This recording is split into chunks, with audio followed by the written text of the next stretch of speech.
বাবা মজিদ বাবা, এই বস্তির মধ্যে নেই কেন পুলিশের গাড়ি? তবু তোমার সাবধান হওয়া উচিত। আমি বলছি তো পুলিশ আমাকে খুঁজছে না। তবু সাবধান হওয়া উচিত বাবা। এসো এসো, তুমি আমার সঙ্গে। বেশি কিছু দেখলে আমি আমার রান্নাঘরের পেছনে তোমাকে দাঁড়িয়ে দেবো। বলছি তো পুলিশ আমাকে খুঁজছে না, আমি কিচ্ছু করিনি।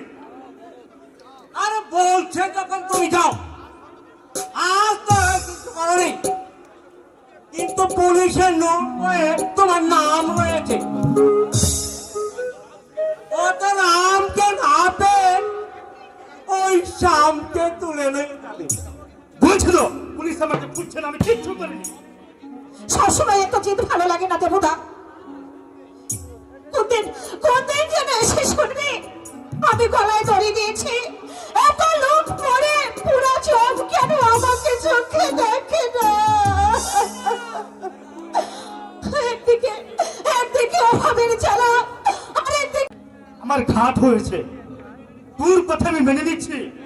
চল, তোর ভাতের হাড়ির মধ্যে আমাকে লুকিয়ে রাখবি, ঠিক আছে? চল। ঠিক আছে, তাই চলো।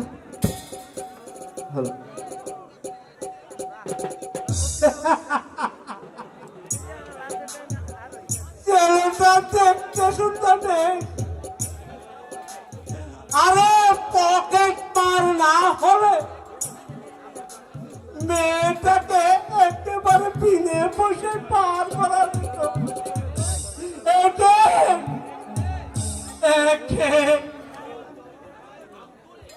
কেমন আমার মায়ের হাত ধরে গড়গড় গড়গড় করে চলে গেল। আরে আমি হচ্ছে গিয়ে বাপ, ওর সামনে আমি দাঁড়িয়ে আছি, এই সে কথাটা তুমি মান্য করবি না? হ্যাঁ,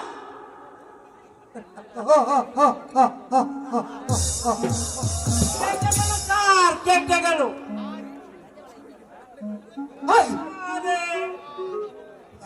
বাধা বললো স্যার, সর্দি হয়েছে আগে। হ্যাঁ, যে ঠান্ডা পড়েছে। আরে এভাবে ফেরেছেন কে স্যার? আসামি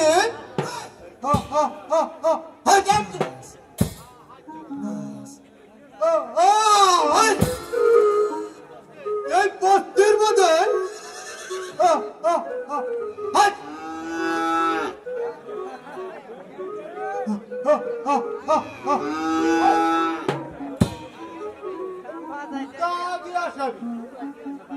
দাগি আসামি স্যার।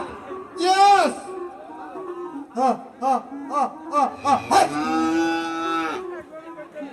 সর্দি আমাকে একেবারে শেষ করে দিয়েছে।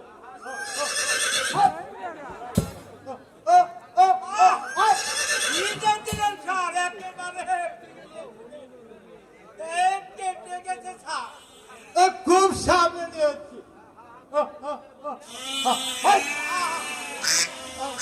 কি যেন বলছিলাম?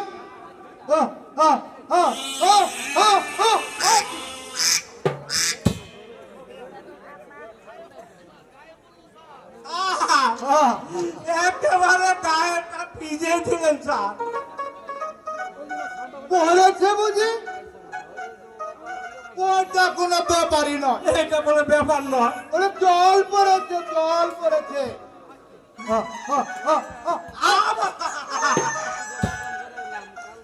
আমাদের বস্তির মধ্যে পকেট পাড়ার দাগি আসামি নাই স্যার। আরে সব খাওয়া বানুর। আরে আনতে আমার কিছু বাকি নেই। যে পকেট মার আর কে ইয়ে সবই আমার জানা আছে। তবে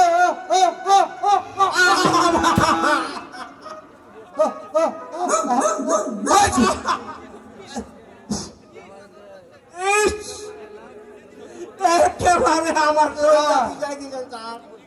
ভিজে গেছে বুঝি, এটা বুঝে না, ওইটা কোনো ব্যাপারই না। মনে করো জল পড়েছে। কি যেন বলছিলাম? ওই কোনো ব্যাপারই নয়। কি হলো না? ব্যাপার না তো সাজে আমি বেরিয়েছি।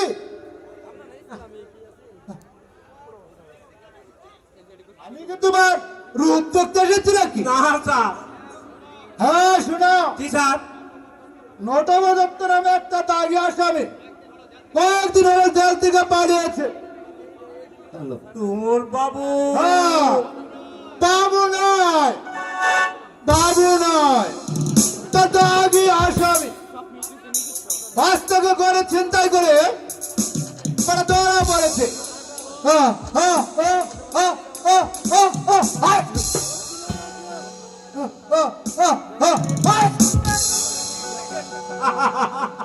ওরে বাবা, একেবারে গিটার বলছিলাম করি স্যার, করি। জ্বলন্ত বাবাকে ঘরে চিন্তাই করে পালিয়েছে বেটা। যদি তার সন্তান পাও থানায় জানাবে। কি বলছে জি বুঝতে স্যার। পারছো? জি স্যার। থানায় জানাবে।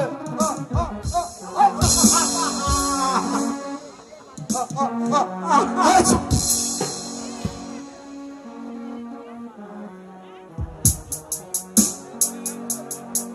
তপন বাবু সারা পেয়েছেন। একই বস্তিতে ছিলাম, একসাথে মাল খেয়েছি। ঠিক নটবর বাবু ঠিক বেলায় ছিল। একদিন ওর বউটা পালিয়ে গেল, সেই ঠেঙ্গে ওর সঙ্গে সারাসারি। কেমন আছো হে রজনী? হ্যাঁ, কেমন আছো?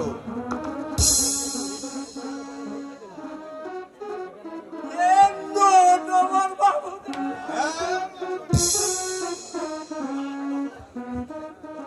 আগে বাবা, তুমি চিনতে পেরেছো তাহলে?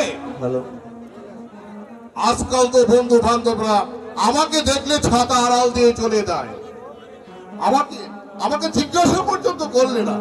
আর তুমি তো আমাকে চিনতে পেরেছো।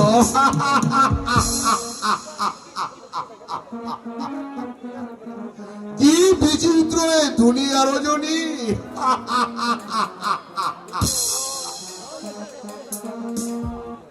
আপনি জেল থেকে ছাড়া পেয়েছেন। আপনার আপনার স্ত্রী কোনো সন্ধান পেয়েছে? হ্যাঁ পেয়েছি। পেয়েছেন? যাত্রা দলে অভিনয় করছে, খালি বাড়িও বানিয়েছে একটা বেশ ভালো।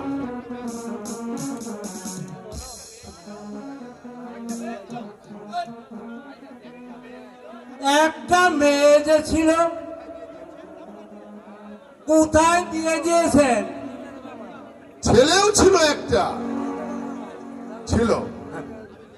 আমি জেলে যাওয়ার পর রজনী মেয়েটাকে মানুষ করেছে, আর ছেলেটা কলেজ থেকে কোথায় যে পালিয়েছে হারামজাদা, তা জানে একমাত্র ভগবান। আসলে কথা কি জানো রজনী, গাছ যদি ভালো না হয় ফল ভালো হবে কি করে?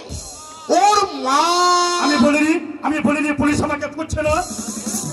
আরে আরে নানতে তুই এখানে? আরে তুমি বলছো কি ও আমার যে গুণধর ছেলে নানতে, ওর মা নাম রেখেছিল নানতে। এসে চেষ্টা করেছো নাকি? এসে চেষ্টা করেছো নাকি? বলছিস নানতে? আমি যে তোর বাবা। বাবা? আরে হ্যাঁ, সেই কোম্পানির বাগান মনে নেই তোর? হ্যাঁ মনে নেই? বাবা, বাবা শব্দটার অর্থ তুমি জানো? বাবার কি কর্তব্য করেছো তুমি? অবধি আমি জেনেছি কোনো কুকর্ম নেই যা তুমি করনি। মানুষের হাতে পায়ে ধরে আমি লেখাপড়া শিখেছি, বাবা বলে পরিচয় দিতে তোমার লজ্জা করে না? নান্টে! আমার বাবা নেই, মা নেই, আমি যেন মাটি ফুলে এই পৃথিবীতে এসেছি। তোমার দেহের সমস্ত রক্ত আমার ধমনীতে বইছে, তোমার বাপ আমাকে নীলকণ্ঠের মতো পান করতে হচ্ছে। আমি ভালো হতে চাই বাবা, আমি ভালো হতে চাই, কিন্তু আমি কিছুতেই পারি না। তোমার বাপ আমার বিপদ নিয়ে যায়। নান্টে! আমি বলছিস তুই? আমি তোমাকে ঘৃণা করি বাবা, আমি তোমাকে ঘৃণা করি, মনে প্রাণে আমি তোমাকে ঘৃণা করি। তুমি ঘৃণ্য, তুমি কিন্তু ঘৃণ্য। নান্টে!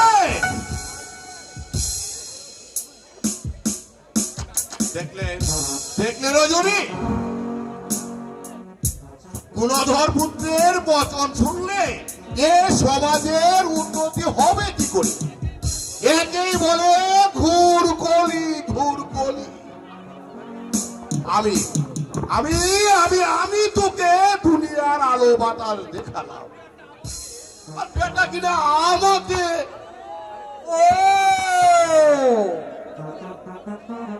প্রদীপ তাহলে আপনার ছেলে? আমি কিন্তু জানতাম না দাদা। জানবে কি করে? সেই ছোট্টবেলায় দেখেছিলে ওর মা ওর নাম রেখেছিল নাম। ছেলে দেখলে ছেলের ব্যবহারটা দেখলে সেই সমাজের উন্নতি হবে কি করে? হ্যাঁ?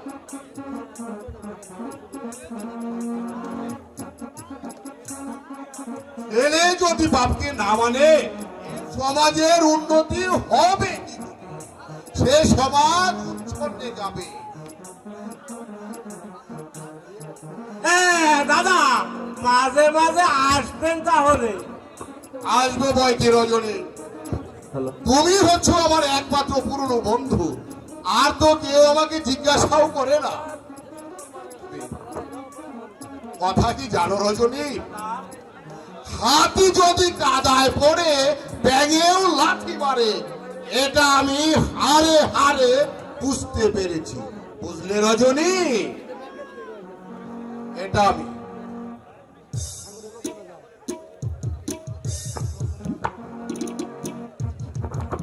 প্রদীপ তাহলে নটবর বাবুর ছেলে?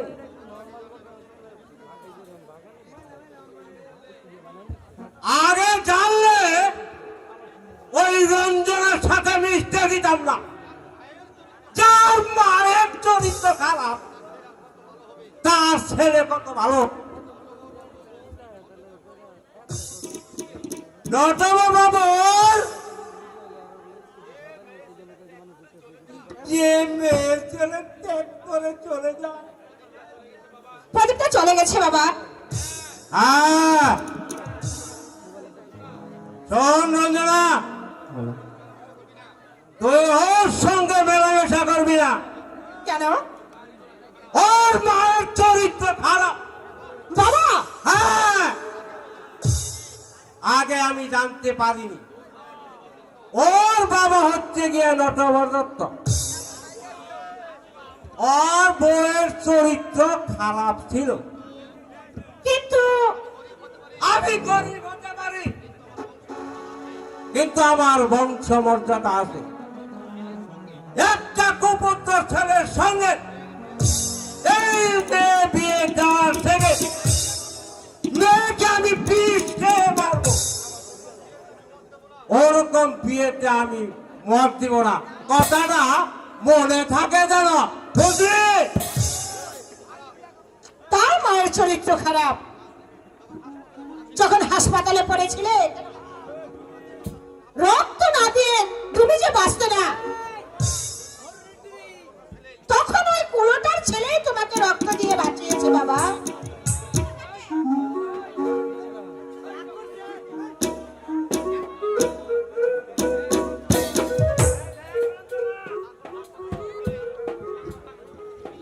তারপর হাসপাতাল থেকে ফিরে কে তোমার সংসারের হাল ধরেছিল?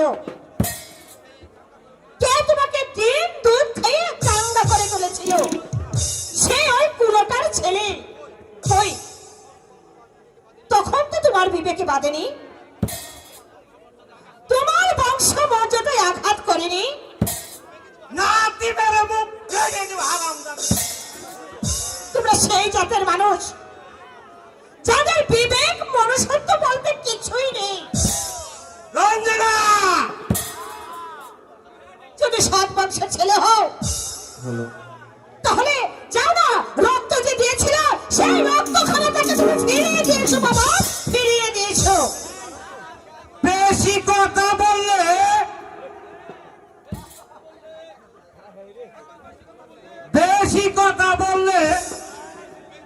নাতি মেরে একেবারে মুখ ভেঙে দিব।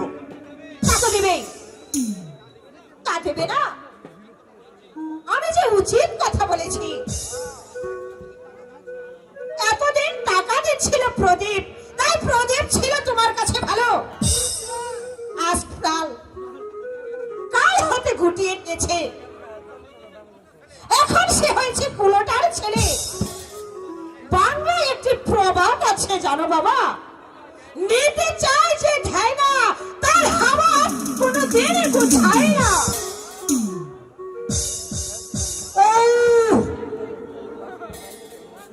বড় খাইয়েছে, খায়ে মাথাটা আমার ভেঙে দিয়েছে। আরে ও যদি সৎ পথে টাকা রোজগার করত, ওই বংশের সুপুত্র হয়ে আমি ওর কাছে মেয়ে তুলে দিতাম। একটা পয়সাও আমি আর দেব না। দেখি আমাকে কি করতে পারে।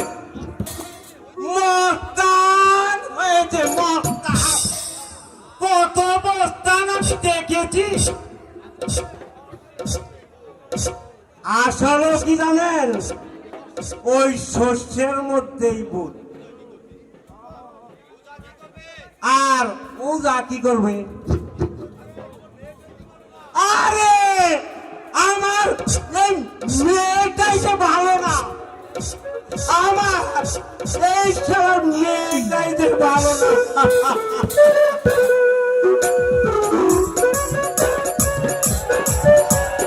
বড্ড রোগা হয়ে যাচ্ছ। পাগলি বেটে আমার বয়স হয়েছে না। বাজে বকো না তো, তোর বয়স হয়েছে বড় জোর 45। এ বয়সে আজকাল অনেকেই বিয়ে করে। আমার কথা ছেড়ে দে, তুই কেমন আছিস বল? ভালো আছি মামা, শ্বশুর শাশুড়ি ভালোবাসেন তো? খুব ভালোবাসি। মা তো আমাকে চোখের আড়ালেই করতে চায় না। আর অসীম আমার এমনই পেছনে লাগে, সত্যি মামা আমার তো ভাই নেই, তাই ভগবান বোধহয় আমার কপালে এমন একটি দেওর জুটিয়ে দিয়েছে। আর অনিন্দ, অনিন্দ ভালোবাসে তো মা? সেটুকুই আমার তৃপ্তি মা, সেটুকুই আমার শান্তি। আমি তোকে সুখী করতে পেরেছি, এর চেয়ে বড় আনন্দ আমার আর নেই। ভাই আমাদের বই চলতেছে, আপনারা এর সিনেমা করেন না প্লিজ, প্লিজ আপনারা কেউ সিনেমা করেন, আমাদের বই চলতেছে। ও তোর টিভিটা দেওয়ার চিন্তা করছি। তুমি চুপ করে তো মামা, এই, টিভি সবাই দিতে হবে খাবেন। না। তোমার জামাই বলেছে, মামাকে বলে দিও টিভি দিতে হবে না, আরে সে বাহ। নিজেই কিনে নেবে। কথা দিয়েছি মা। দিলেই বা কোন জিনিসটা তুমি না দিয়েছো বলো তো? ও হ্যাঁ, ভালো কথা। কি? অনিন্দর লেখা সে বিষাক্ত সমাজ নাটকখানা অভিনয় হয়ে গেছে? না মামা, হ্যাঁ, কেন? 3 তারিখ ঠিক হয়ে গিয়েছিল, আমাদের হেসেলে প্রায় কমপ্লিট। আর অভিনয় করতে এসেছিল বিজলি দেবী নামে এক অভিনেত্রী। বিজলি? তুমি তাকে চেনো নাকি মামা? না মানে আমি তো নাটক দেখি না মা, চিনব কি করে? তবে নাম শুনেছি অনেকবার তার। দারুণ অভিনয় করে, আর মানুষ হিসেবে এত ভালো যেটা বলাই যাবে না। নাটকে উনি আমার মায়ের চরিত্র করছেন। এত অমায়িক ব্যবহার ভাবাই যায় না। বলতে গেলে এই শহরের সেরা অভিনেত্রী, অথচ এতটুকু অহংকার নেই। তাছাড়া উনি কি বলেছে জানো মামা? তবু তবু আর অভিনেত্রী। আমাকে দেখতে নাকি ওনার মেয়ের মতো, আর তার নামও নাকি নন্দিনী। অদ্ভুত যোগাযোগ, তাই না মামা? আমার মনে হয় নন্দিনী, ওই সমস্ত মেয়েদের সঙ্গে তোর মেলামেশা না করাটাই উচিত। মামা তুমি ও কথা বলছো? মা, ওরা তো গৃহস্থভূত নয়, ওরা সংসারের পবিত্রতাটাও ঠিক বুঝবে না। তাছাড়া ওরা হচ্ছে কাঞ্চনগঞ্জের ওদের সংসারিক সচিবাল সম্বন্ধে ওদের কোনো ধারণাই নেই। না মামা, আপনার কথার সঙ্গে আমি একমত হতে পারছি না মামা। অনিন্দ, অসম্ভবত নিয়োগগ্রস্ত পদ মেয়ে যখন আসে নিশ্চয় সন্তানের মা হয়তো ভাগ্য বিপর্যয় পথে নামতে বাধ্য হয়েছেন, তাই বলে তাকে এড়িয়ে চলতে হবে এটা আমি সমর্থন করতে পারছি না মামা। ওর সম্বন্ধে তুমি কতটুকুই জানো বা? জানবার দরকার নেই আমার। অভিনয়ের পেশায় কেন একজন মহিলা এই পথে নামতে বাধ্য হয়েছেন সেটা একবার করিয়ে দেখা দরকার। তাছাড়া কাউকে ঘৃণা করা আমি পাপ বলেই মনে করি। তাছাড়া মানুষ হিসেবে উনি সত্যি খুব ভালো মামা। তোমার সঙ্গে আলাপ হলে তুমি বুঝতে পারতে, আমি বানিয়ে বলছি না। যেমন মিষ্টি স্বভাব তেমনি সংযত ব্যবহার, মনেই হয় না ও সে অভিনেত্রী। আপনার অভিধানে অভিনেত্রীরা বুঝি মানুষ নয়? মানুষ, তবে তারা অন্য জগতের মানুষ, মামা। অন্য জাতের মানুষ। ওদের সমস্ত কথা মঞ্চে মন্ত্র বলে ওদের ওদের সব কিছুই মেকি। আমার ইচ্ছে নয় মামা, নন্দিনীর সাথে ওর কোনো সম্পর্ক থাকুক। মামা। আমি কিন্তু একটি জ্বরের সঙ্গে দেখতে পাচ্ছি ইসলি তোদের শান্তি সংসারে ওর শান্তির আগুন জ্বালাবে। মামা, আশা করি আমার এইটুকু তোমার মনে থাকবে অনিন্দ, কারণ ওদের চলার পথ আর তোমার চলার পথ সম্পূর্ণ আলাদা, সম্পূর্ণ আলাদা। মামা। আশ্চর্য ব্যাপার, মামা যেন ঠিক বাবার কথার প্রতিদ্বন্দ্বী দিয়ে গেলেন। আমি ভেবেছিলাম মামা উদার, কিন্তু ভাবতে পারছিলাম ওই বৃষ্টি দেবীর ওপর ওদের এত আক্রোশ কেন। কথাটা আমারও মনে জেগেছে জানো। বাবাও চাইছেন আমি বিজলীর দেবীর সঙ্গে আমি অভিনয় করি, আর মামাও বাবার সুরে সুরে ছোড় মিলিয়ে গেল। কি গো মা নন্দিনী, তোমাদের নাটকটা হচ্ছে তো? নাটক? আপনি বসুন, দেখুন অনিবার্য কারণ বশত নাটকটা আমরা বন্ধ করে দিতে বাধ্য হয়েছি। আজই আপনাকে খবর পাঠাতাম, ভালোই হলো আপনি এসে পড়েছেন। বসুন মাসিমা। কিন্তু তোমার নাটকটা তো খুব ভালো হয়েছিল বাবা, হঠাৎ করে বন্ধ হয়ে গেল কেন? বাবা নিষেধ করেছেন, বলেছেন। কিন্তু লেখাটা তো খুব ভালো হয়েছে মা। নাটক হচ্ছে সমাজের দর্পণ। এই ভদ্র পোশাকের আড়ালে কত অসৎ মানুষ ঘুরে বেড়ায়, তাই একমাত্র লেখকরাই পারে তাদের মুখোশ খুলে দিতে। আপনি বসুন মাসিমা, আমি আপনার জন্য একটু চায়ের ব্যবস্থা করে আনি। না না, চা আমি এই মাত্রই খেয়ে এসেছি মা। তা বললে আমি কিন্তু। নন্দিনী, বলো। তুমি এক কাজ করো, চায়ের বদলে তুমি একটু মিষ্টি। না না, আমি কিছু মুখে দেব না। না বললে কিন্তু আমি শুনবো না। আপনি তো বলেছেন আমাকে নাকি আপনার মেয়ের মতো দেখতে, তাই যদি তাহলে আপত্তি করছেন কেন? আপনি ওর সঙ্গে কথা বলুন, আমি আপনাকে বেশি সময় বসিয়ে রাখবো না, যাবো আর আসবো। তোমার নাটকের চরিত্রটা তোমাকে আমি তুমি বললাম বলে রাগ করলে না তো বাবা আনন্দ? নানা মাসিমা, আপনি আমাকে তুমি বলে বলবেন।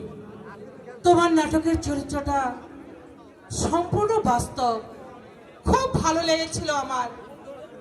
এই পুরুষ শাসিত সমাজে মেয়েরা যে কত অসহায় তার জীবন্ত চিত্র এঁকেছো তুমি। দাদা আগলে কি হবে? আমাদের সমাজের মধ্যমণিরা বলবে উড়ান নরকের পাট কেটেছে। আগসেম, না দাদা, তোমার মনটা দুর্বল বলে তুমি নাতি স্বীকার করলে। আমি হলে ওই নাটকে অভিনয় করে দেখিয়ে দিতাম। অসীম, কোন অসমের শক্তির কাছে আমি মাথা নত করতাম না। তোর অভিযোগ আমি স্বীকার করছি, কিন্তু শোন, বাবার বিরুদ্ধে বিদ্রোহ করা আমার কি ঠিক হবে ভাই? ওই চন্দ্র মাধব চন্দ্র কি হলো মাসিমা? কিরাম বলে অসীম, তুমি কি নাম বললে? আমার বাবার নাম চন্দ্র মাধব সেন।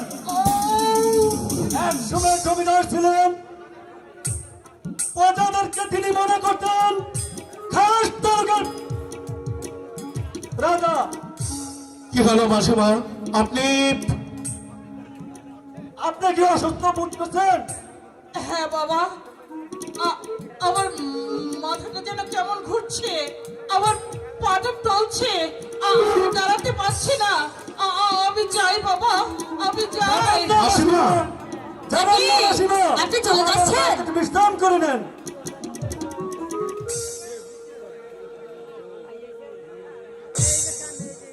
না অসীম, আমি বাড়িতে না গেলে কোনো স্বস্তি পাবো না। নন্দিনীকে বলে দিও আমি চলে গেছি, আমি চলে গেছি। দেখি আপনি চলে যাচ্ছেন?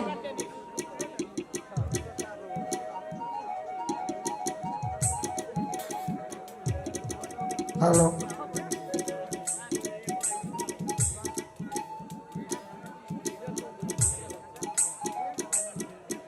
আমার শরীরটা ভালো নেই মা, আমার আমার মাথা যেন কেমন করছে।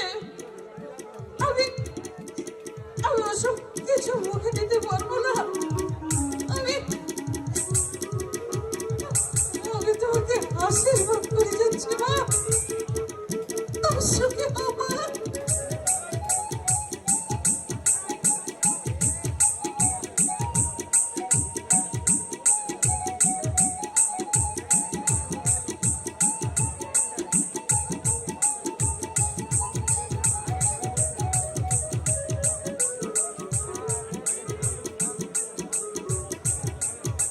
মাসিমা,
হঠাৎ কি হলো গো?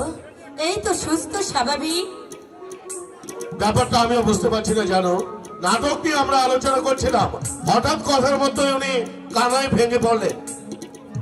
সুস্থ মানুষ হঠাৎ তোমরা যারা সুস্থ স্বাভাবিক বলছো, তার বুকেও বলছে আগুনের শিখা। সেই আগুনের শিখা দেখতে হলে তার হৃদয় মাঝে প্রবেশ করতে হবে। ঠাকুরপো, তার অন্তর্চক্ষু আমাদের নেই বৌদি, তার অন্তর্দৃষ্টি আমাদের নেই, আমাদের নেই বৌদি, আমাদের নেই, আমাদের নেই। অভিনয় করে গেলেন না তো? ছি নন্দিনী, ওভাবে কাউকে বিচার করতে নেই। অসীমের কথা হয়তো ঠিক, আমরা মানুষের বাইরেটা দেখে বিচার করি। কিন্তু যা ভেবেছে ঠিক তাই। আরে শালা আমার অঙ্কে ভুল হবে, টু দা পয়েন্টে মিলে গেছে। কে তুমি? কে বাবাজি? আমার নাম শ্রী নটবর দত্ত, বাবার নাম শ্রী ফটিক দত্ত। অবশ্য ফাটা দত্ত বলেই লোকে চিনত। হ্যাঁ, আমার বাবার নামে এই শহরে একটা রাস্তা আছে, ফটিক দত্ত লেন। পাগল নাকি? কি বলছো মা জননী?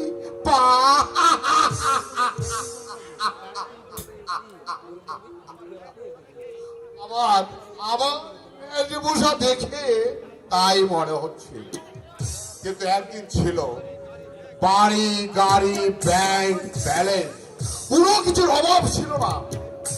লোকে বলতো ফাটা দত্ত রেসের মাঠের কিং। কিং কিং শব্দের অর্থ জানো তো মা জননী? রাজা, রেসের মাঠের রাজা। কি চাই এখানে? তোমার সঙ্গে একটু। তুমি নাই রাস্কেল, বলো আপনি। ও, আপনি বলতে হবে। ঠিক আছে মা, ঠিক আছে। আমি আমি তোমাকে ধরি ধরি আপনাকে আপনিই বলবো। হ্যাঁ, কি যেন বলছিলাম? ও, আপনার সঙ্গে একটু আলোচনা আছে। বেশ বলো। কিন্তু মা জননীর সামনে। নন্দিনী আমার স্ত্রী, যা বলবার ওর সামনে তুমি বলতে পারো। ওর নাম বুঝি নন্দিনী? হ্যাঁ। বাহ, ঠিক ঠিক ওর মায়ের মতো হয়েছে। যাই হোক, ওর সামনে আমি এসব কথা বলতে পারি না। বললে তাতে তোমার সরি সরি সরি আপনারই ইজ্জত নষ্ট হবে। নন্দিনী, হ্যাঁ বলো। তুমি এক কাজ করো, তুমি একটু ভেতরে যাও, আমি জেনে নেই কি চায় এই লোকটা। ঠিক আছে, আমি যাচ্ছি। কি হলো মা জননী? ওগুলো কোথায় নিয়ে যাচ্ছ? দাও, সৎ গতি করে দিই। দাও দাও দাও দাও মা, দাও। সারাদিন পেটে কিছু মরেনি, দাও সৎ গতি করে দিই।